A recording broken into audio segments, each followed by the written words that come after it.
सर्वप्रथम सर्व स्वामी भक्तांचे पुन्हा एकदा खूप खूप मनापासून स्वागत आहे। स्वामी भक्तांनो, आजचा अनुभव ऐकताना तुमच्या डोळ्यातून देखील पाणी वाहणार आहे। कारण किती भयानक दुःख, किती भयानक संकटे एखाद्यावरती येत असतात, पण जर आपल्याला स्वामींची साथ असेल, स्वामींची सेवा असेल तर स्वामी भिवू नकोस, मी तुझ्या पाठीशी आहे या वाक्याची प्रचिती आपल्या भक्ताला वारंवार देत असतात। तसेच काही या ताईंसोबत देखील घडलेलं आहे। चला तर मग वेळ न लावता आपण ताईंच्या शब्दात अनुभवाला सुरुवात करूया।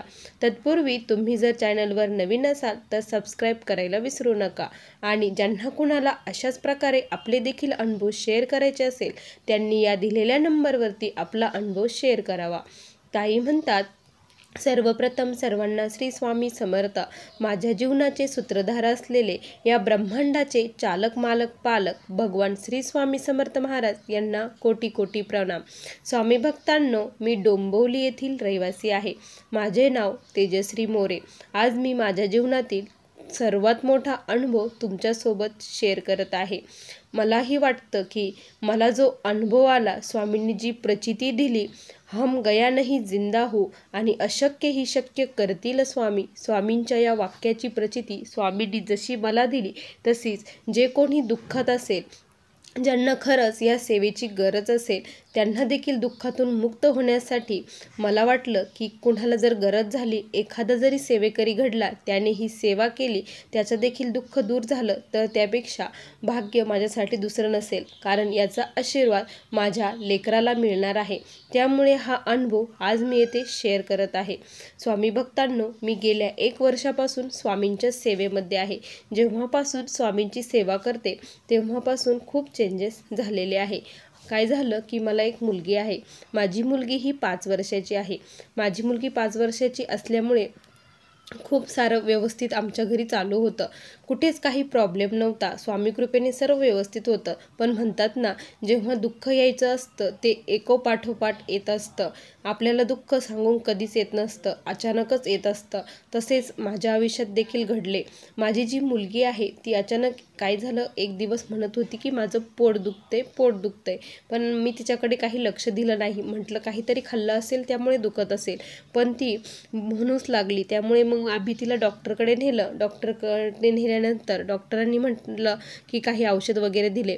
औषध दिल्यानंतर देखील तिला काही फरक पडत नव्हता। मग आम्ही पुन्हा एका मोठ्या डॉक्टरकडे नेलं आणि बघितलं तर डॉक्टरांनी सोनोग्राफी करून बघूया असं सांगितलं। आणि ज्यावेळेस सोनोग्राफी केली त्यावेळेस असं कळालं की तिची जी किडनी आहे, ज्या किडनीला जी मेन ब्लड सप्लाय करते ती व्हेन असते, त्या व्हेनला एक गाठ आलेली आहे।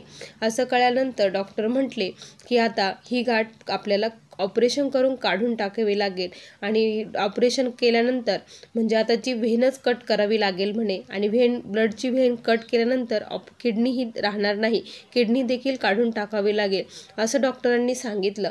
ज्यावेळी डॉक्टरांनी हे सांगितलं आमच्यासाठी तो खूप मोठा धक्का होता।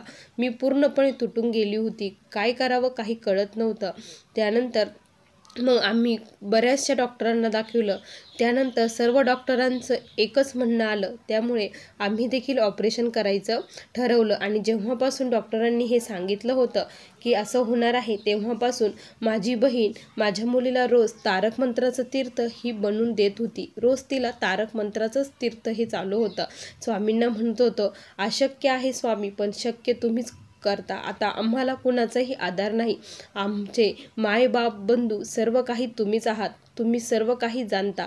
स्वामी अशक्य आहे पण शक्य तुम्ही करा, काहीतरी चमत्कार करा असं स्वामींना विनंती करून तारक मंत्राचं तीर्थ कंटिन्यू तिला आम्ही देत होतो। ती जेव्हा जेव्हा पाणी मागायची आम्ही तेव्हा तेव्हा तिला तारक मंत्राचंच तीर्थही देत होतो।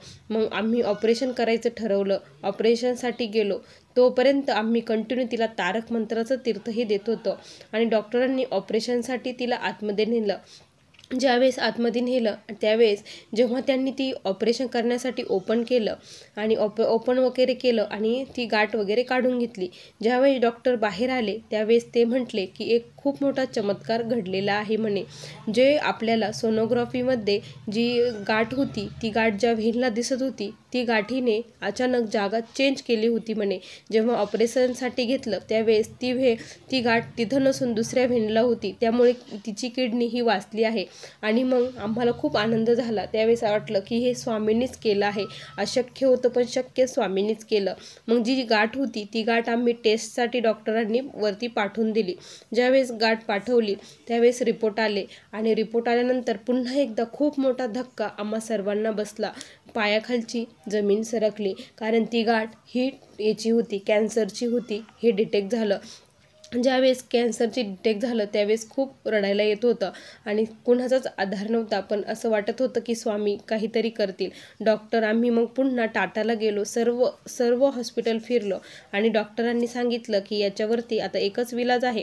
ह्या लहान बाळामध्ये हा होत असतो म्हणे आणि त्यामध्ये आपल्याला काय करावे लागेल म्हणे की हिला 8 केमो द्यावं लागतील. याच्यामध्ये हिची बॉडी त्याला किती रिस्पॉन्स देते हे तिच्यावरतीच हे डिपेंड आहे म्हणे. आणि केमो जर व्यवस्थित झाले तर 10मधून एखादं पेशंट हे असं असतं की वाचतं. आम्ही बाळाची पूर्णपणे गॅरंटी तुम्हाला देऊ शकत नाही असं डॉक्टरांनी पूर्ण स्पष्टपणे सांगितलं. पण स्वामींवरती विश्वास होता आणि मग आम्ही तारक मंत्राचं तीर्थ तरी देखील तिला चालू ठेवलंच होतं.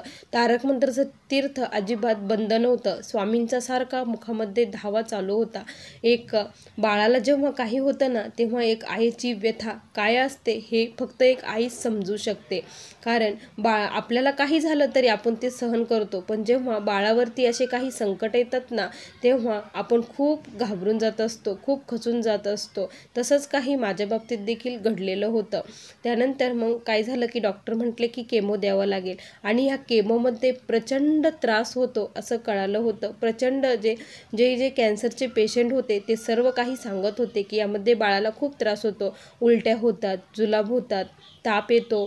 ते जे नसा असतात ते बाळ खूप भयानक चिडचिडपणा करतात की ते म्हणजे जे नसा असतात ना त्याच्यामध्ये जे असतं कॅन्सरच्या ज्या पेशी असतात त्या काढून घेतलेल्या असतात, जाळल्या जातात, त्यामुळे त्या व्हेन्सला प्रचंड त्रास होतो. ते व्हेन्स अशा काढून फेकावी की काय असं वाटत असतं. पण स्वामींना एकच विनंती होती की स्वामी जे होऊ नये तेच घडलं आहे, पण आता एक विनंती आहे की तिला ती पचवण्याची शक्ती द्या, ताकद द्या, तिला काहीच त्रास होऊ देऊ नका, एवढीच विनंती होती. आणि तारक मंत्राचं तीर्थ चालू होतं आणि तिचे केमो हे सुरू झाले. आणि जेव्हा पहिला केमो झाला ना तेव्हा मला खूप भीती वाटत होती की माझ्या लेकराला असाच त्रास होणार आहे. पण जेव्हा मी बघितलं तर तिला अजिबात त्रास होत नव्हता, काहीच नाही, ती एकदम नॉर्मल होती. थोडाफार पाय दुखणे, पोट दुखणे एवढंच तिचं होत होतं, पण उलटी, जुलाब, ताप वगैरे जे काही मला कळालं होतं कानावरती ते अजिबात तिच्यासोबत काही घडत नव्हतं. फक्त स्वामींनी तिला शक्ती दिली आणि तिचे 8 देखील केमो हे पूर्णपणे बरे झाले. पूर्णपणे केमो तिचे झाले. 8 केमो आता तिचे झालेले आहे. 8 केमो झाल्यानंतर पुन्हा तिचे बॉडीचे चेकअप करण्यात आलं. त्यावेळी डॉक्टरांनी सांगितलं की आता पूर्णपणे व्यवस्थित झालेलं आहे, कुठलाही रिपोर्ट हे नाही पॉझिटिव्ह नाही, सर्व काही निगेटिव्ह आहे, त्यामुळे घाबरण्याची टेन्शन नाही. पण तिच्या आयुष्यामध्ये पुन्हा तिला असं काही होऊ नये त्यासाठी आपल्याला बोन मॅरो हे करावं लागेल. बोन मॅरो ट्रान्सफर केल्यानंतर तिला पुन्हा हा होणार नाही, नाहीतर 10 वर्षांनी हा तिला पुन्हा उद्भवू शकतो असे आता डॉक्टरांनी सांगितलं आहे. खर्च देखील 12 लाख रुपये त्यांनी सांगितलं आहे. आमच्याकडे तर एवढे पैसे नाही, पण आता स्वामींची काय इच्छा आहे ते स्वामींनाच माहीत आहे. स्वामी जसे करून घेतील, जसे करतील आता तसं घडणार आहे. आता माझी मुलगी एकदम व्यवस्थित आहे, फक्त आता ते बोन मॅरो ट्रान्सफर करायचं आहे आणि ते सर्व काही यशस्वी होतात डॉक्टर म्हटले.